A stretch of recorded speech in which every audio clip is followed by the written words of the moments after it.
सुख शांति की खोज में सारी दुनिया लगी हुई है, लेकिन संसार के पदार्थों से जो सुख शांति मिलती है वो क्षणिक होती है। असली सुख शांति का मार्ग किसी को नहीं पता। दोस्तों, इस कहानी के माध्यम से आज आपको सुख शांति का सही मार्ग के बारे में पता चलेगा। इससे पहले आप इस कहानी में खो जाओ, इस चैनल को सब्सक्राइब जरूर कर लें।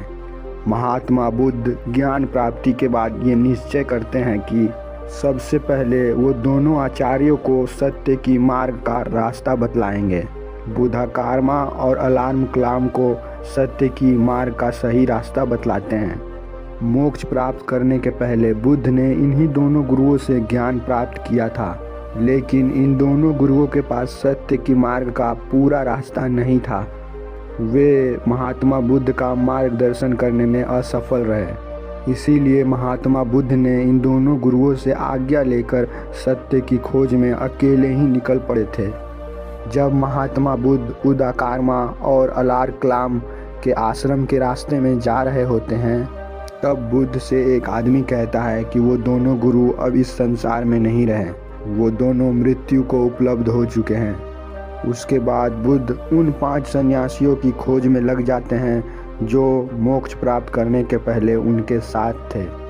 वे 5 सन्यासी भगवान बुद्ध को इसलिए छोड़कर चले गए थे क्योंकि उन्हें लगने लगा था कि ये पद भ्रष्ट हो चुके हैं। यहाँ पर समझने की ये बात है कि वो सन्यासी महात्मा बुद्ध को पद भ्रष्ट क्यों समझने लगे थे।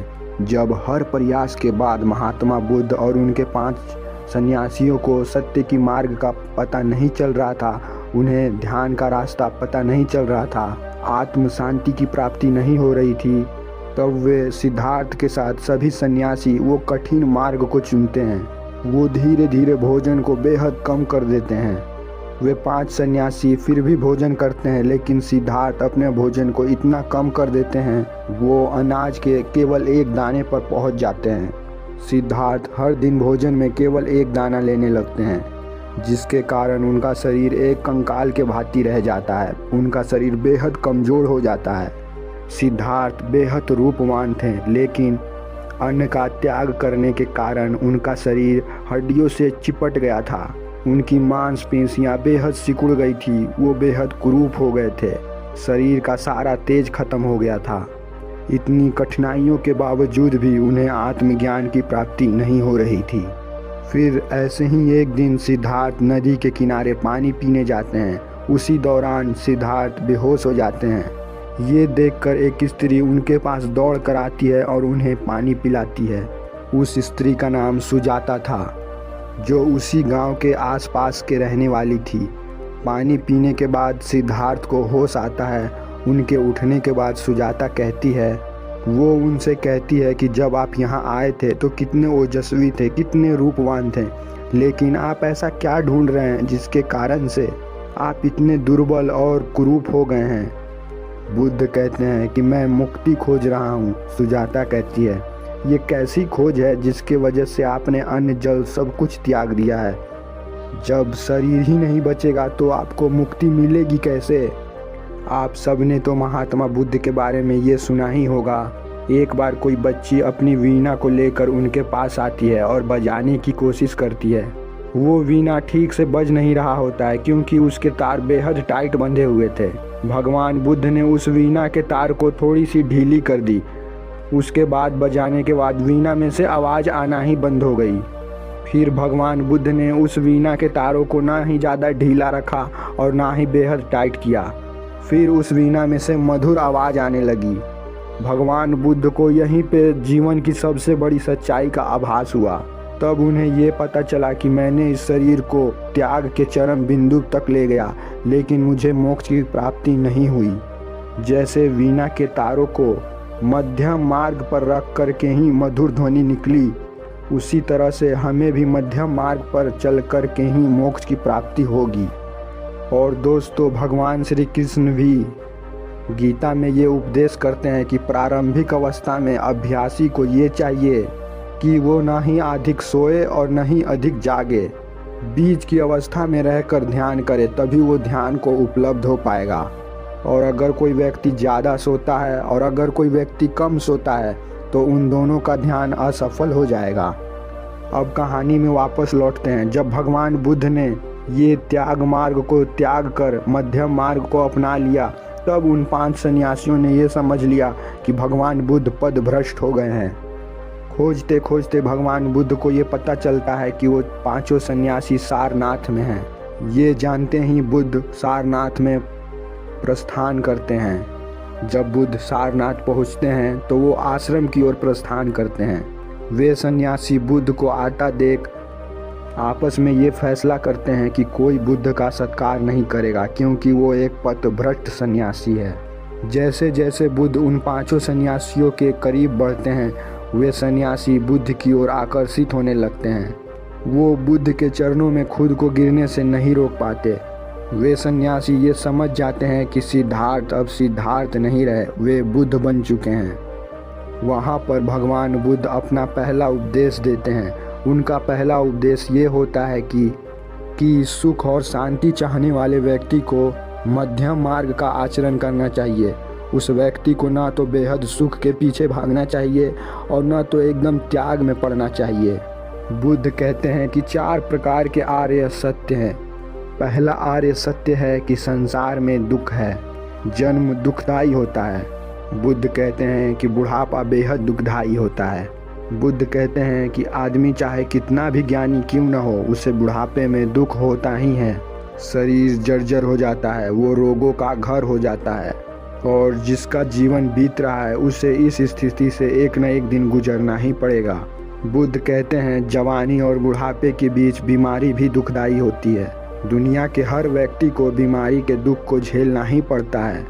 ये ऐसा दुख है जिसे मनुष्य को अपने शरीर में सहना ही पड़ता है। बुद्ध अंत में कहते हैं जिसने इस धरा पे जन्म लिया है उसे मृत्यु को उपलब्ध होना ही पड़ेगा। बुद्ध कहते हैं जिसने भी इस धरा पर जन्म लिया है उसे मृत्यु को एक न एक दिन उपलब्ध होना ही पड़ेगा, और मृत्यु बेहद दुखदायी का पल होता है। व्यक्ति को पूरे जीवन भर का दुख उस मृत्यु के समय में एक साथ दिया जाता है। शास्त्रों में वर्णन है कि मृत्यु के समय 10,000 भिक्षुओं को एक बार डंक मारने जितना दुख होता है। दूसरा आर्य सत्य है दुख का कारण। बुद्ध कहते हैं जीवन में जो भी दुख है उस दुख के पीछे कोई न कोई कारण होता है। चीखना, चिल्लाना, चित्त की उदासीनता, ये सब दुख देते हैं, लेकिन इन सब के पीछे कोई न कोई कारण जरूर होता है। इच्छाएं, आकांक्षा यानी कि डिज़ायर, यही दुख का कारण होता है। भगवान बुद्ध ने ये भी बताया कि मनुष्य को किसी चीज़ से जोड़ लेना ये भी उसके दुख का कारण होता है। जैसे मनुष्य 50 चीज़ों से खुद को जोड़ लेता है तो उसे 50 तरह के दुख झेलने पड़ेंगे। बुद्ध कहते हैं तीसरा आर्य सत्य है दुख का निवारण। दुख है तो इसका निवारण भी जरूर होगा। अगर कोई व्यक्ति दुख का कारण समझ जाए तो वो इसका निवारण को भी ढूंढ सकता है। दुख के निवारण के लिए अष्टांग मार्ग।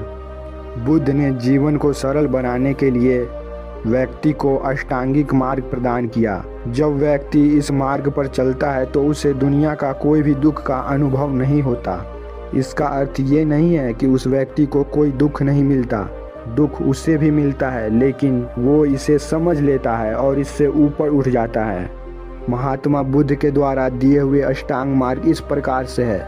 सम्यक दृष्टि, इसका अर्थ ये है कि आपकी दृष्टि देखने की क्षमता ठीक हो, अर्थात आप जो भी देखें उसे सही दृष्टि से देखें, उसमें अपने विचारों की मिलावट ना करें और किसी भी चीज़ को देखने से पहले उसके पूरे नज़रियों को समझें। उसके केवल एक पहलू को न समझें बल्कि उसे पूर्ण रूप से देखें।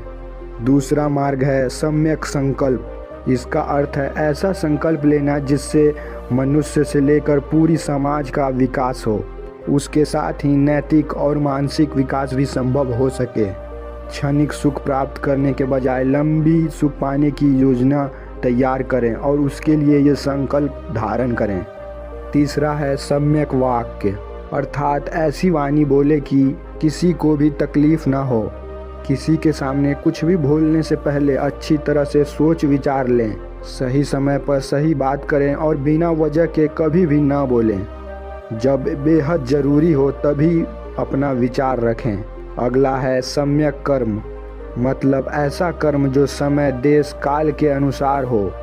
हमारे किए हुए कर्म से किसी को भी दुख नहीं पहुंचना चाहिए और हमारे कर्म ऐसे हों जो शास्त्र विरुद्ध ना हो।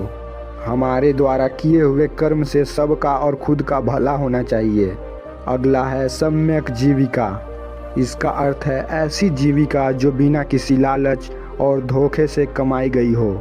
जो जीविका ईमानदारी से कमाई जाती है उसे ही सम्यक जीविका कहते हैं। अगला है सम्यक प्रयास। मनुष्य अपने जीवन में गलती करता रहता है, उसे अपनी गलती से सीखना चाहिए। एक ही गलती को बार बार करना गलत है। जब हम पहली बार गलती करते हैं तो हमें उससे सीखना चाहिए।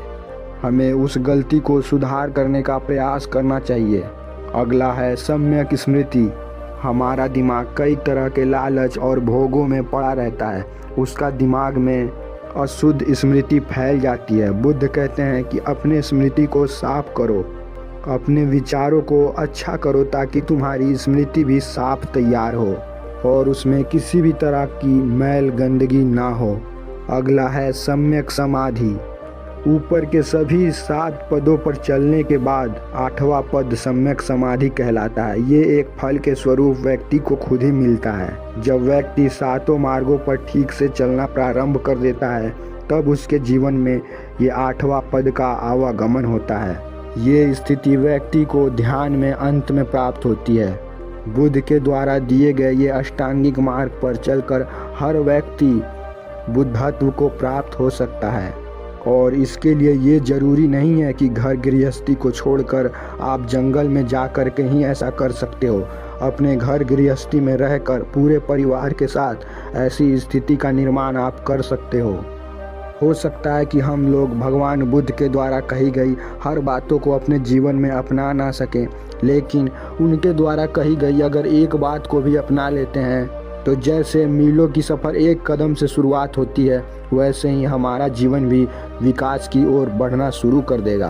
तो इसलिए आप भी पहला कदम रखें, फिर प्रकृति आपका खुद साथ देगी। दोस्तों, अगर आपको ये वीडियो ज्ञानवर्धक लगी हो तो इसे शेयर ज़रूर करें।